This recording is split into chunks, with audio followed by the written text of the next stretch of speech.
బెండకాయ ఫ్రై రుచిగా పొడి పొడిలాడుతూ రావాలంటే ఈ విధంగా ట్రై చేయండి. ఇందుకోసం నేను ఒక అర కేజీ బెండకాయలు తీసుకొని శుభ్రంగా కడిగి ఈ విధంగా ముక్కలుగా కట్ చేసి పెట్టుకోవాలి. తర్వాత ప్యాన్ తీసుకొని ప్యాన్లో ఒక 3 టేబుల్ స్పూన్ దాకా పల్లీలు వేసుకొని వేయించుకోవాలి.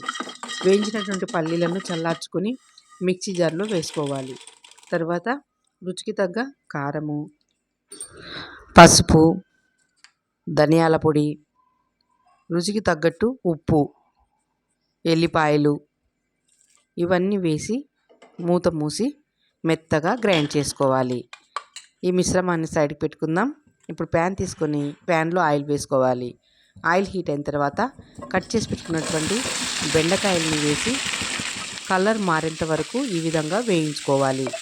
ఇలా కలుపుకుంటూ వేయించుకోండి. చూడండి, మనకి బెండకాయ ముక్కలు కలర్ మారినాయి. వీటన్నిటిని కూడా ఒక ప్లేట్లోకి ట్రాన్స్ఫర్ చేసుకోవాలి.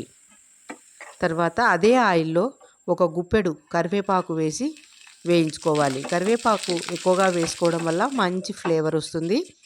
వేగిపోయింది. ఇప్పుడు మనం రెడీ చేసి పెట్టుకున్నటువంటి పల్లీల కారాన్ని వేసి మంటను తగ్గించి పెట్టి కారం వేయించుకోవాలి. తర్వాత వేయించుకున్నటువంటి బెండకాయ ముక్కలు కూడా వేసి కారానికి బాగా పట్టేటట్లు ఈ విధంగా కలుపుకోవాలి. అంతే, ఎమ్మి బెండకాయ ఫ్రై రెడీ.